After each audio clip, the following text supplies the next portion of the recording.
Hello, everybody, and welcome to Mind Body Green's beauty podcast, Clean Beauty School. I am your host and Mind Body Green's beauty director, Alexandra Engler. On this podcast, we explore beauty through the lens of well-being. Thank you so much for joining me today. And on this episode, we are back with a beauty catch-up. And to do so, of course, I had to have on Jamie Schneider, Mind Body Green's beauty editor and my right-hand beauty woman. And today we're going to get into a few fun things. We're going to be answering some listener questions straight from you guys. We are going to give you a little personal care update from the Mind Body Green personal care collection. And then finally, we're just going to be talking about some of our brand new favorite products. So we have a stacked lineup to get through. So without further ado, Jamie, welcome. Hello. So happy to be here. So happy to have you back. I know we've been teasing listener questions for quite some time, and I'm so happy to finally get to be able to do this episode. So any of our listeners out there, if you do have any questions, feel free to drop in a little voicemail. The link is in the show notes. It's the Say Hi. Well, Jamie, you probably know it better than I do. It is sayhi.chat/cleanbeautyschool. So you just go to that link and it'll prompt you to record a little voice memo. You can do it on your computer. It's super easy. Again, that's in the show notes. So just click on that and it will take you to it. All right, so let's go ahead and get started. Our first one is from Ashley. Jamie, if you want to go ahead and read it. So Ashley wants to know about water temperature when washing your face.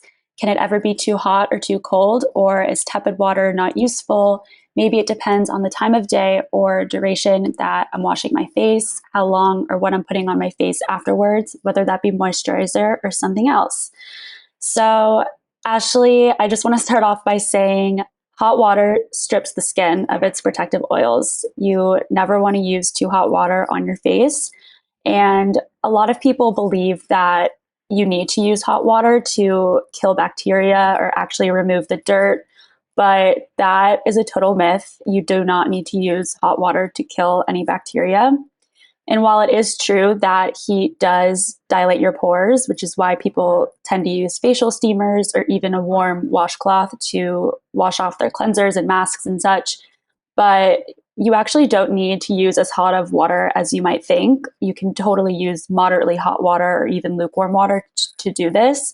So you definitely don't need anything boiling hot. So I would advise to not use hot water when you wash your face. But on the other hand, freezing cold water can shock the skin and cause broken capillaries. So you basically don't want to go to the extreme in any direction. Balance is always key, folks. If we learn anything on this podcast, it all comes back to balance. Yes, balanced water temperature is key, and derms say to stick to lukewarm water if you can. Regarding the how long point, I do want to point out that if your cleanser has any active ingredients like salicylic acid, which I personally love using a salicylic acid cleanser, you actually want to leave it on your face for at least 60 seconds before washing it off.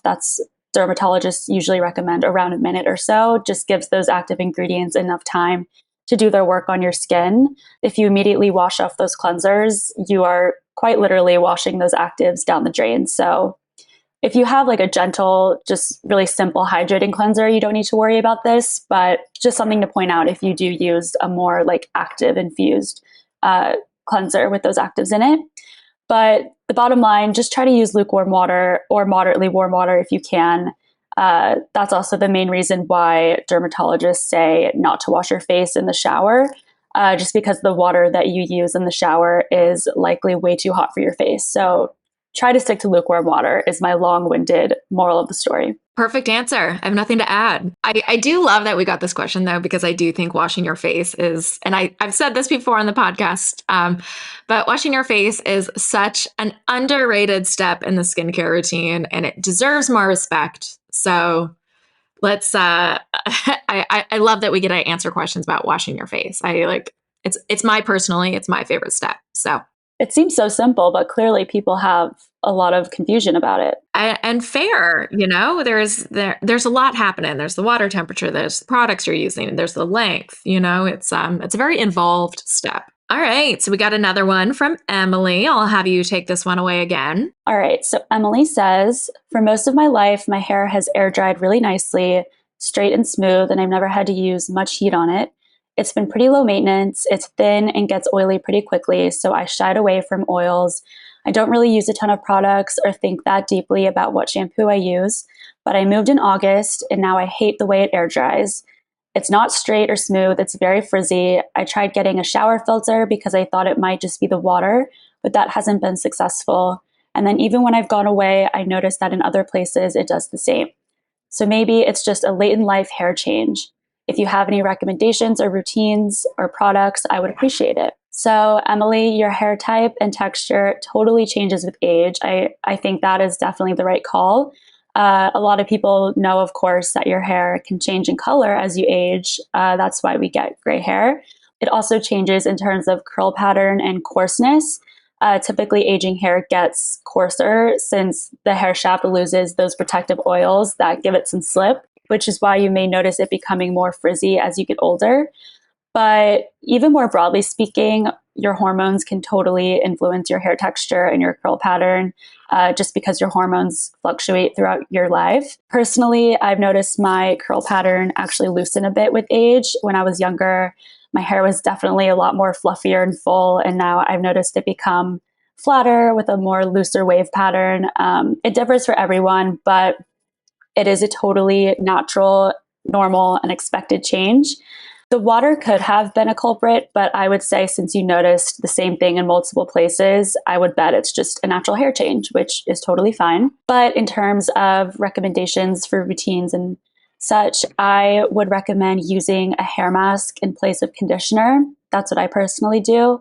And I do this because hair masks are usually thicker and their main focus is just to infuse the strands with moisture way more so than a standard conditioner that you just rinse out immediately. So I would start to use that, maybe swap one in every few washes. And you said you didn't think deeply about the shampoo you use. I would start thinking deeply about the shampoo you use. Good hair starts with good shampoo.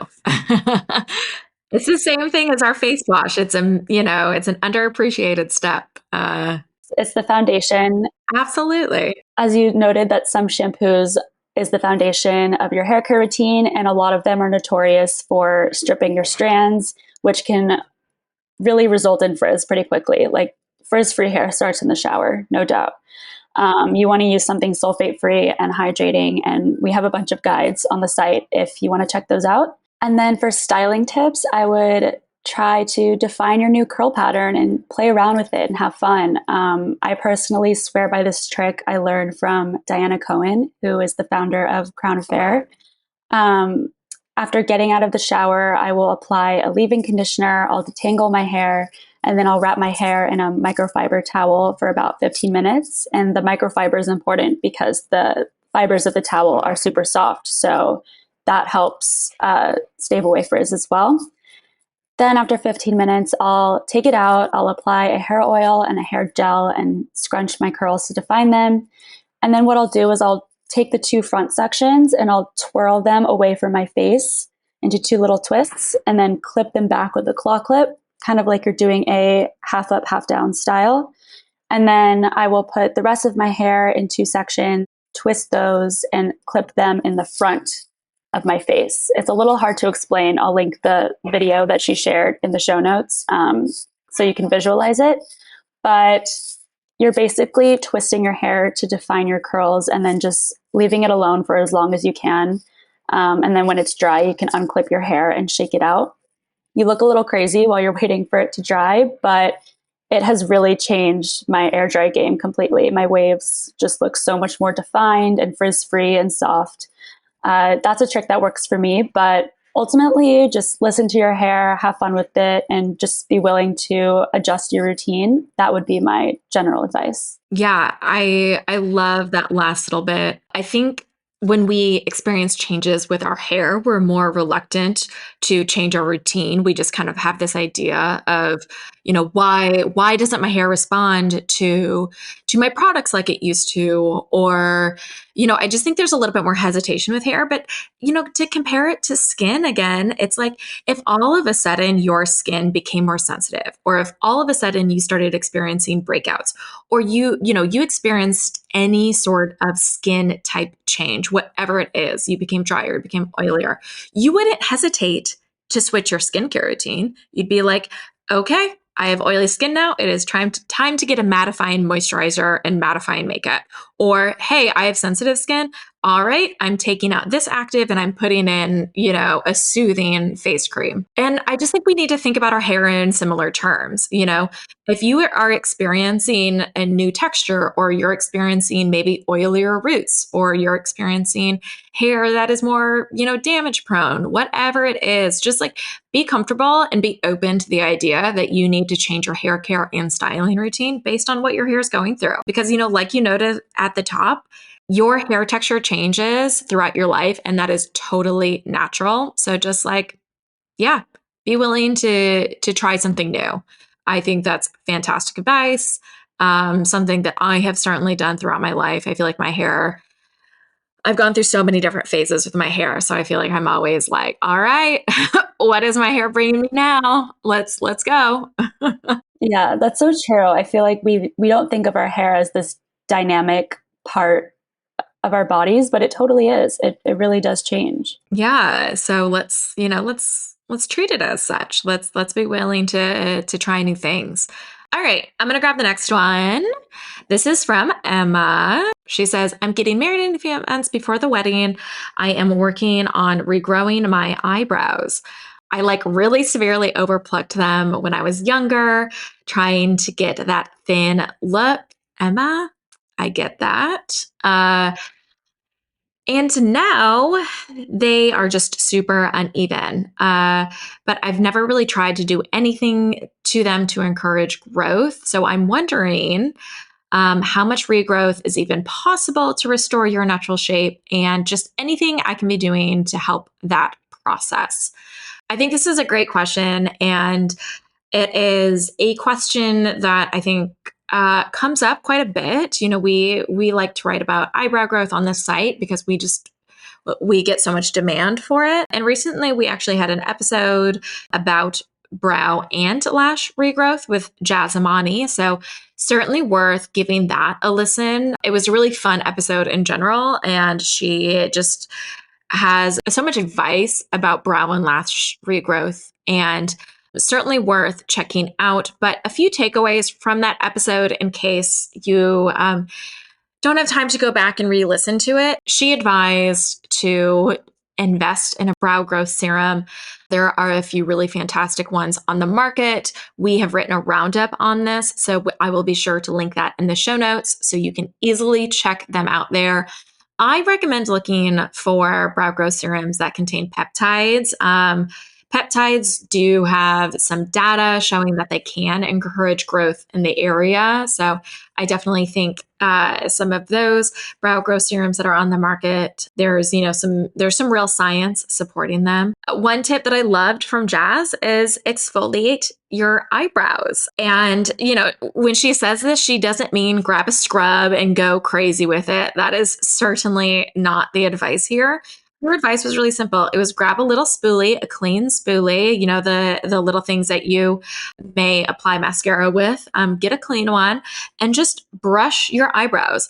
It's similar to, brushing your hair or massaging your hair to encourage hair growth. Because what you're doing is you are clearing out debris, you're clearing out dead skin cells, but you're also stimulating the hair follicle and encouraging circulation in the area. So that's going to bring more nutrients. That is going to bring more growth. She also really encourages people to use a quote unquote brow conditioner.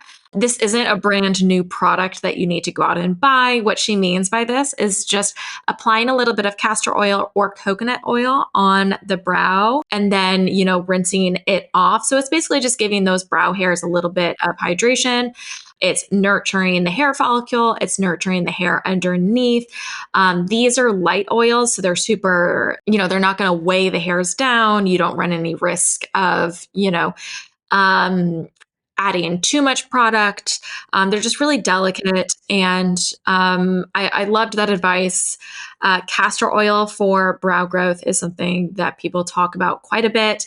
And anecdotally, there's certainly some insights there. Not enough research has been done on castor oil to conclude, but that's not to say it doesn't work. It just means that there hasn't been any research done on it. So I think that's really great advice. One thing I do definitely recommend is visiting a professional and seeing what sort of offerings you can look into for helping with fullness. I don't recommend doing this like right before the wedding in terms of like a few weeks.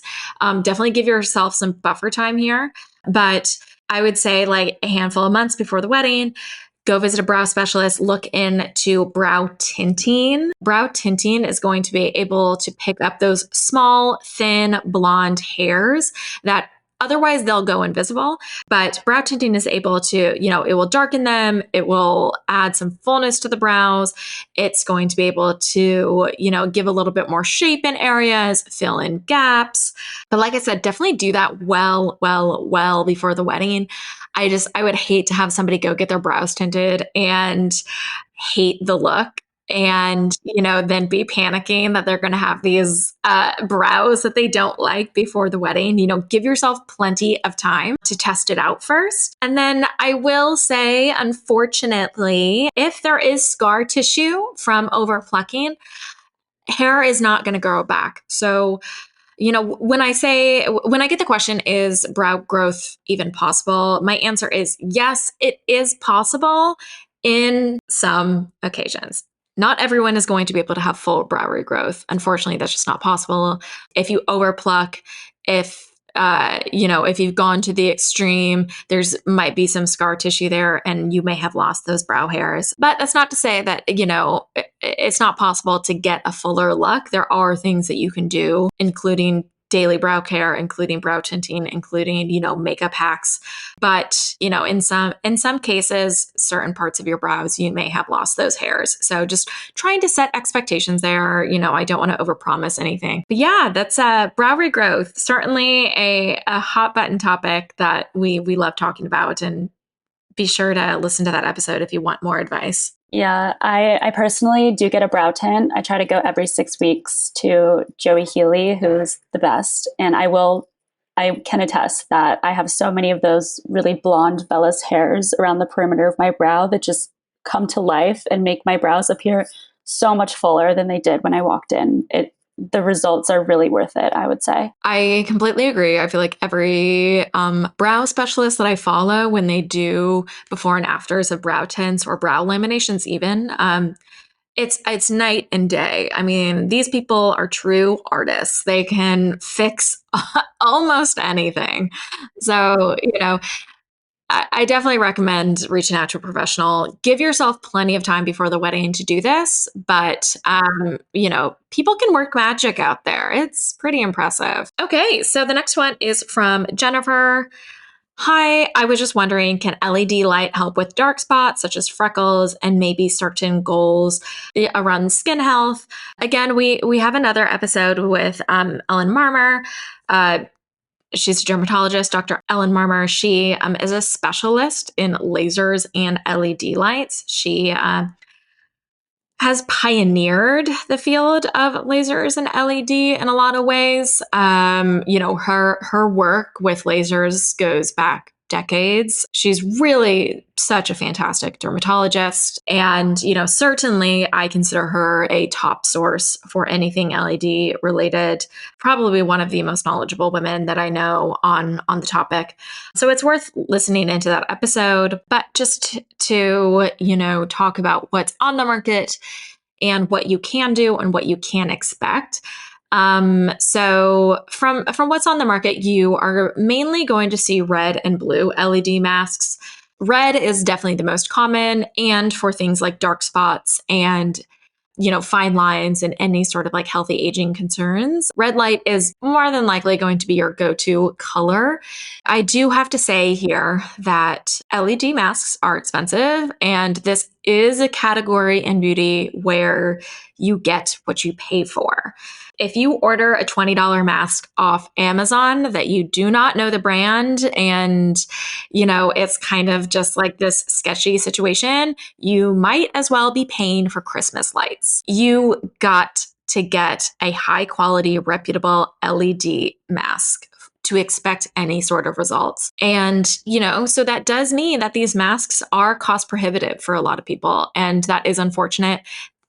Hopefully the price goes down eventually as the technology becomes easier to build and more ubiquitous. But at the moment, it is what it is. These are expensive technologies. For dark spots in particular, like I said, you want to look for something that is red light. Red light is going to help reduce inflammation. It is going to help with overproduction of melanin and pigments, which, causes the dark spots in the skin. So you want to look for ones that have a high quality and high number of light bulbs as well. Definitely for red light, get around like the masks with around like 100 bulbs is typically what you see on the market. If you aren't into, making a casual $400, $500 purchase right off the bat, you can definitely go get LED facials. So this is something where, again, it's going to be a more expensive facial, but you can at least test it out, see how you feel, see if you like the experience of it. Some people have sensitive eyes and they don't love it. They find it's not for them. So, you can go and get a LED facial, give it a go, see if you are even into the experience at all. If you kind of find that, yes, this does pique my interest, then you can go to make that purchase. It is really important to use it super regularly. This is a technology that you can't just do one and done. It's certainly something that you want to use consistently. Follow the instructions from the brand always in terms of how many times to use it and how long to use it. And then from there, I will say, outside of red light, there is some exciting research coming out around green LED. This is a color of LED that is not commonly on the market right now, so it's definitely harder to find. But there is some research coming out that shows that green LED actually, it stimulates your retinoic receptors in the skin. So it's essentially acting very similar to retinol. So that is going to encourage skin cell turnover. It is going to speed up your skin cell's life cycle. And so that way, your skin cycle is a little bit quicker, and therefore, you're able to fade some of those dark spots quicker. I think that's really exciting. I think that's really cool. I'm excited to learn more about where this green LED technology goes. Certainly, it needs more research before, we can conclude that it's has all these healthy aging benefits. But I think that's really exciting. Keep your eye on the space. I think you're going to see more green light masks come out as we learn more. And then outside of LED light, there are things that you can do topically to help. Vitamin C is a classic answer. Definitely look into vitamin C serums. We have several favorites that we have written about, so I will include a roundup on vitamin C serums.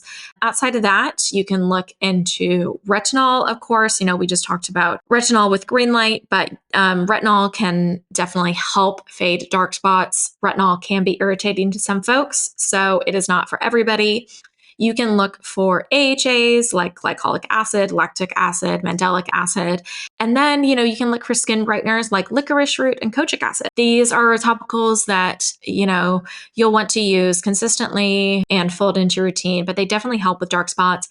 And the great thing about them is they can be used in conjunction with an LED mask if you also decide to buy an LED mask. So, there are multiple avenues here that you can work to help with dark spots. I just want to reiterate the point that you mentioned about LED masks, and that consistency is key. Like, you have to use these tools so consistently. I can't tell you how many people have told me that they find that LED, like they spend $400 on the LED mask and they found that it didn't work. And when I ask, how long have you been using it or how many times, they've used it like 3 times. And I'm like, no, you have to really make it part of your routine. You're not going to see any results. And it's also a slow progression. I feel like people are so wanting of immediate results and instant gratification, which, listen, I get.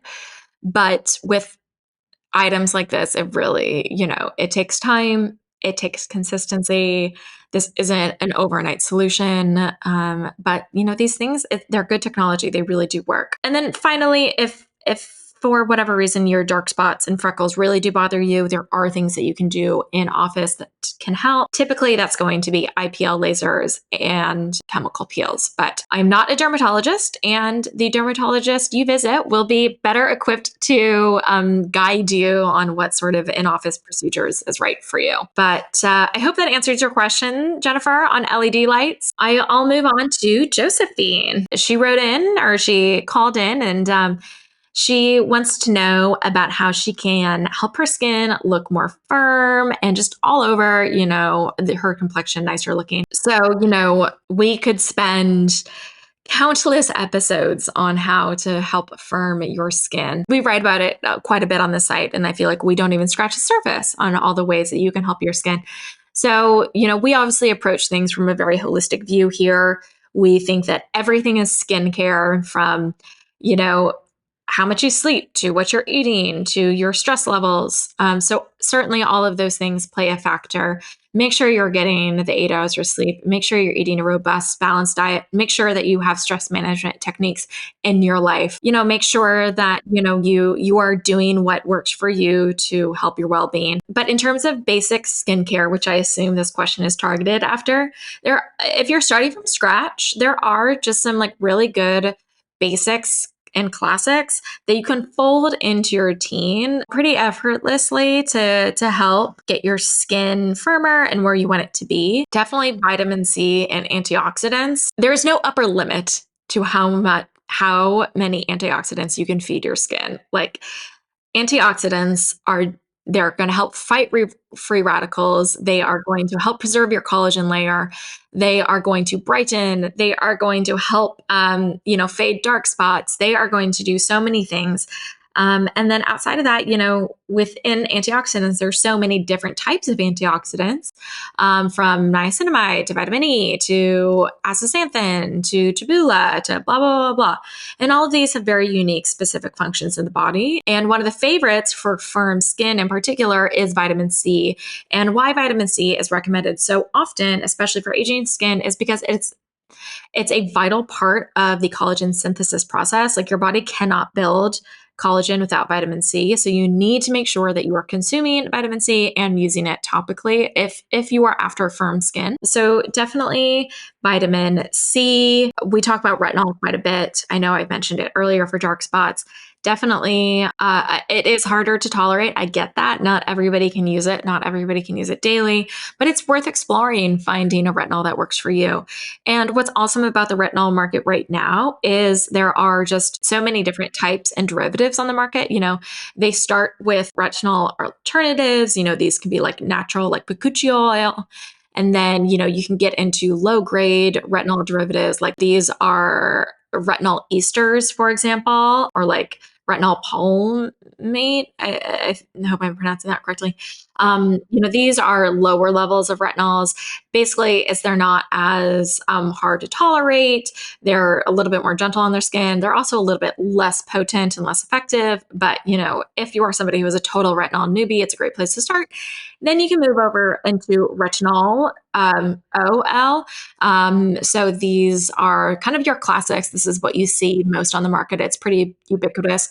But what's great about this is you can get a wide variety of concentrations. You can start at a low concentration and work your way up.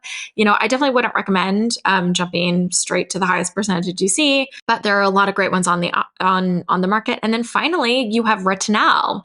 AL.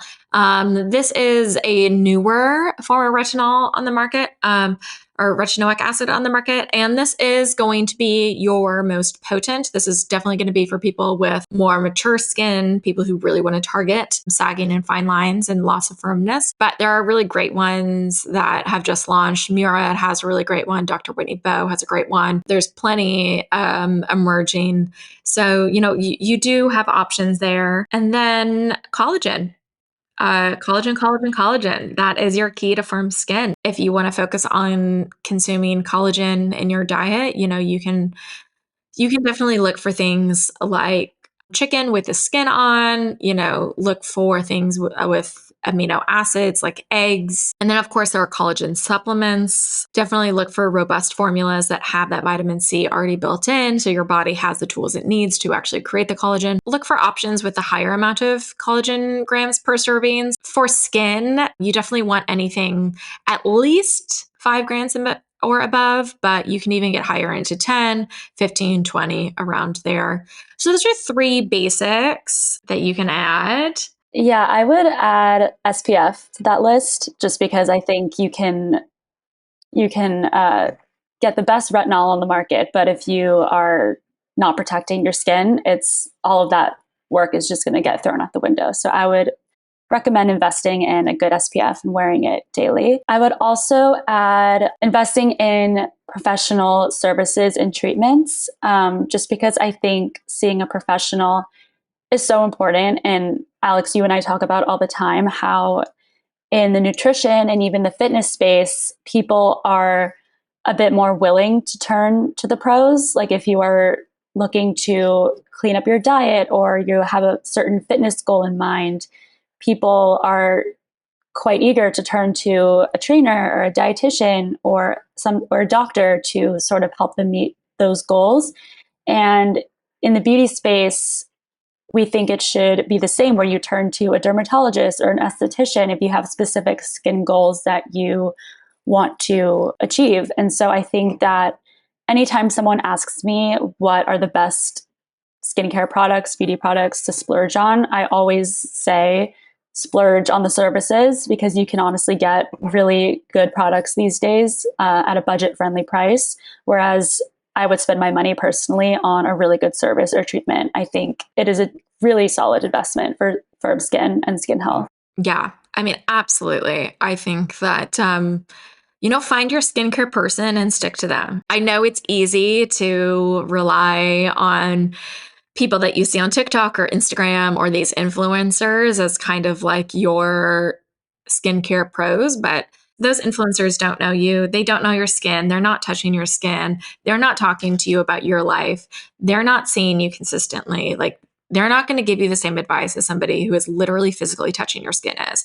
So find a person, stick with them. I could not agree more, Jamie. I think it's fantastic advice. Let's talk about personal care. We have some exciting things that have happened over the past few months, and we haven't really had an update in some time. So I just wanted to spend a hot minute to talk about it here. We are adding more to our personal care family, and we have worked very hard on so many of these. So I just want to give them their spotlight a little bit, just because I am so proud of them, and I'm so proud of them. I'm like talking to them like they're like kids in a school play. They are your children. Yeah, and like this is my spotlight for them.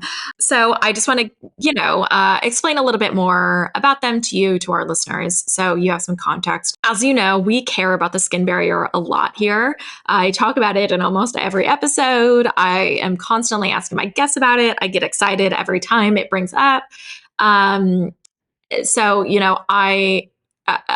care deeply about the skin barrier. It is my favorite topic of skin health. And all of our personal care collection is built around the barrier. It's built around your microbiome. It's built around, treating your skin with the best ingredients that as you can for your skin barrier and your skin health. So, we recently launched body cream. This is a really beautiful, rich product. Oh my God. It is like, the texture feels like a dream. It is like so heavenly. It is so decadent and delightful to apply. It's like, oh my God, it's amazing. But it is so serious about hydration, you guys. It is like, bam, you put it on and you are like flooded with moisture and fatty acids and antioxidants and all these things that I'm obsessed with. So it's a blend of just some like really beautiful natural ingredients. We have this certified organic aloe. There's mango seed butter. There is vitamin E. There is shea butter. There is cocoa seed butter.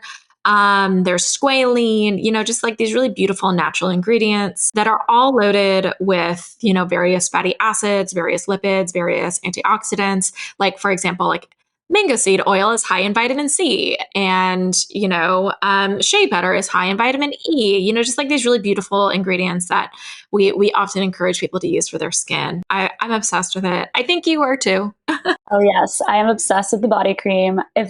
If I had to pick a favorite child, I think I'm leaning towards body cream. It is, I mean, as you said, the texture is truly unmatched. It almost feels like frosting, where it's thick but really pillowy, and oh my gosh, it makes my skin feel so soft. It feels expensive, like it really does. Totally. Oh my God. I like frosting is such a good word. We also just launched hand wash.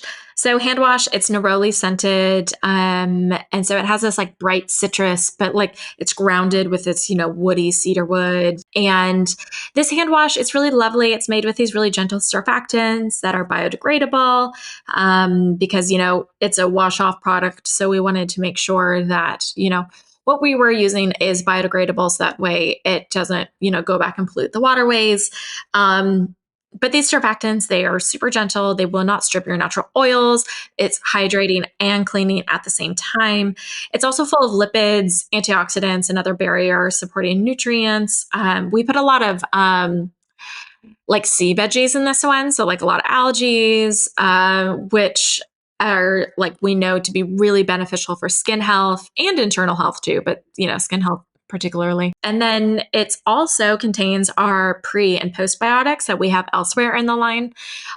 So these are going to support your barrier while you're washing. And so, you have the prebiotics. These are derived from an algae. And then we have our biotech postbiotics, which, are this really like high tech, really impressive ingredient that it contains peptides, it contains fatty acids. It's just like it supports your barrier. It has like really incredible data supporting about this postbiotic that can help balance the skin. It can increase hydration. It can smooth out fine lines. All these like really important things that you especially want on your hands, your precious, precious hands. And so, we're really excited about this one. It lasts a while. So, you kind of put it in your bathroom, you put it by the kitchen sink, you've got it. It's great for the whole family. It's just like a really solid hand wash. And I'm really excited about it because, I think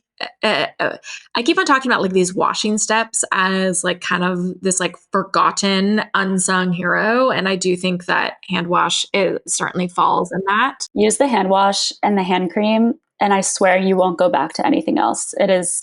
I've become a snob, honestly, when I feel my hands become even the littlest bit tight after I wash them.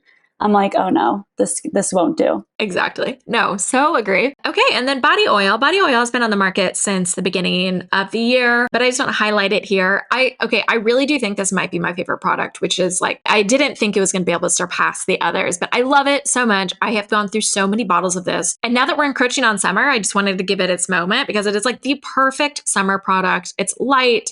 It's quick drying. It's so effortless. It gives you this like really gorgeous like glow, but it's not too greasy or like slimy. So it's not like you don't look oil slick. You just look like vibrant and luminous. Like, I love it. I love it. I love it.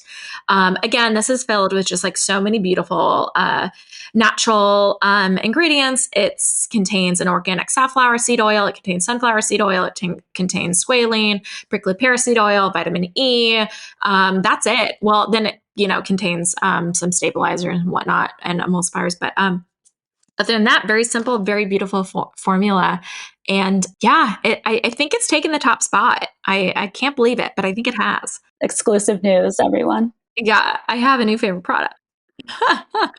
Personally, it's the perfect body oil for me because I either find body oils way too greasy or the dry oils that absorb really quickly, they absorb too quickly. And so I feel like I'm pulling at my skin and it feels really tacky. This body oil, I swear, it glides really, it feels like silk. It glides so well, but it doesn't leave your skin feeling slick. I promise. Just as advertised, it is as good. Yeah, I'm obsessed with it.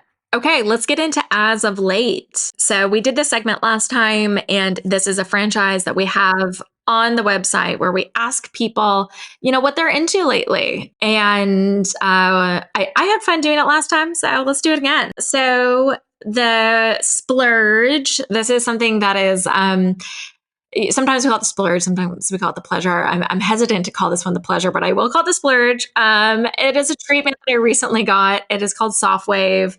It is pricey, which is why I'm adding it to the splurge. I'm going to be writing about it in a few months, so more to come on that. But it's this brand new ultrasound technology that targets the mid dermis where your collagen is produced, and it stimulates collagen production. And you really don't see results until 3 months. I'm at the 1 month mark, and this is when the dermatologist told me that I'd start seeing, differences in my skin. And like, I will say I might be a believer. It really, like, my skin feels so smooth. It feels like I just like reset the clock on my collagen. Like, it just feels like my skin is acts like 5 years younger all of a sudden, because it's just like at this like really like optimized collagen production state. It is painful, very painful. It is perhaps the most painful treatment I've ever had. So I'm hesitant to tell people to like go out and get it. Like, if you especially do not have a high pain tolerance, like definitely think critically about, if you want to put yourself through it. But like, I don't know. I'm at the point where I'm like, man, oh man, I might get it again. I don't think I thought of immediately after getting it. It's like marathon runners where you say you're never going to do it again, but then you've got the bug and you forget about the pain. Exactly.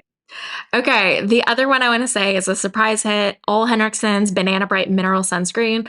I don't want to say this is a surprise hit in the sense of like, oh my God, I can't believe they made a good product. I love this brand. I think they make a really good products all around. This is just a new category for them, and I was just like blown away about how much I love it.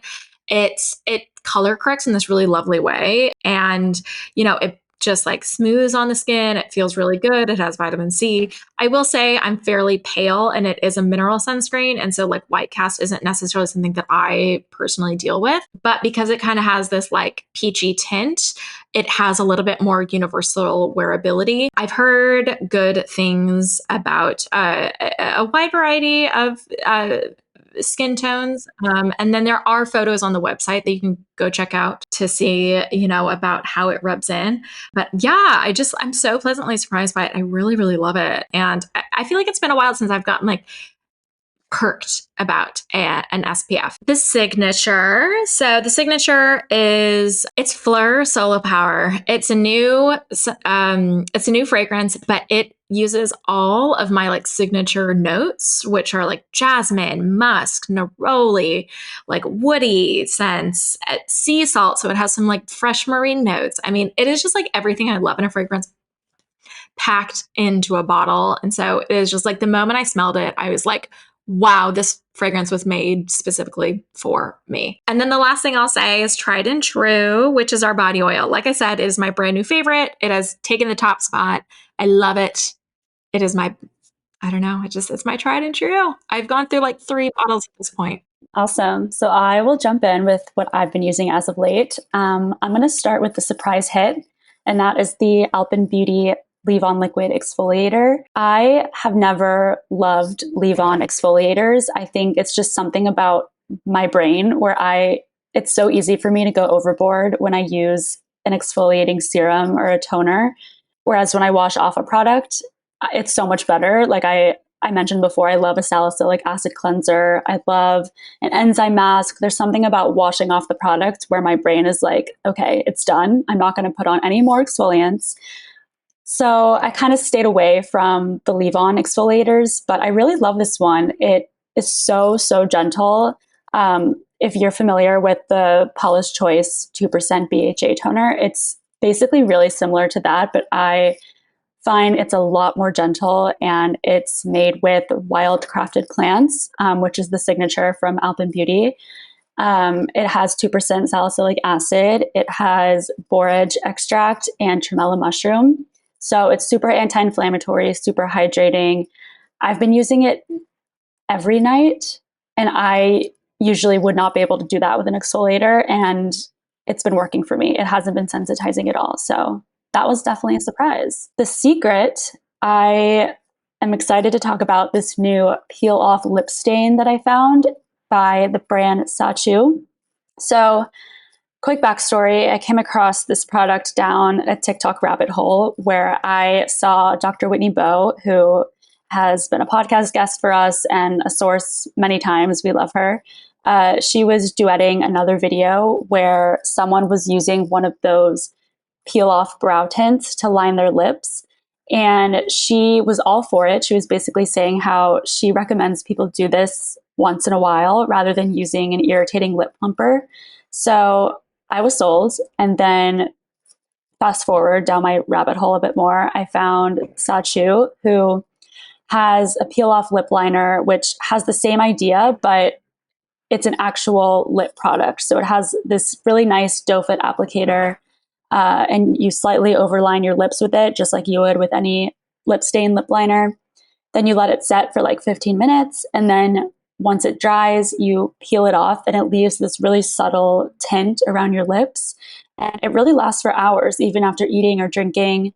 And I'm someone who loves like a pouty, glossy lip situation. And I feel like this has become my secret weapon when I'm going out or have an event and I just don't want to keep touching up my lip liner all night. So I wrote a story on it, which has my before and after results and photos. So I highly recommend checking it out. It's pretty wild. And then for my splurge, so I recently went to an Augustina Spotter event celebrating their new skin lab in the Webster, New York. And when I was there, I got their cleanser, their new retinol serum, and the famous cream.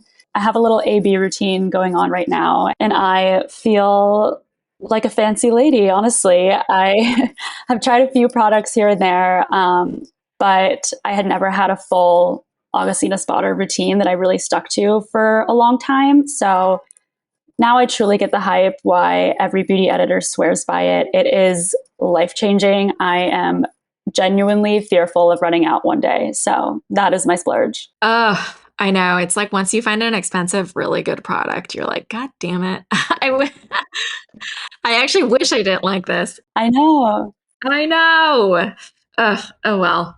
Well, listen, Jamie, this was so fun. I love having you on. I love catching up. I loved going through listener questions. So everybody call in so we can do this more. I had so much fun. Thank you so much, everyone who called in. It was hard to pick a bunch of questions to go through, but I think we got a good bunch and we'll definitely do this again. Thank you for having me. Can't wait. So yeah, call in, folks. All right. Well, Jamie, thank you so much again for sharing all your advice and your favorite picks. And I will talk to you soon.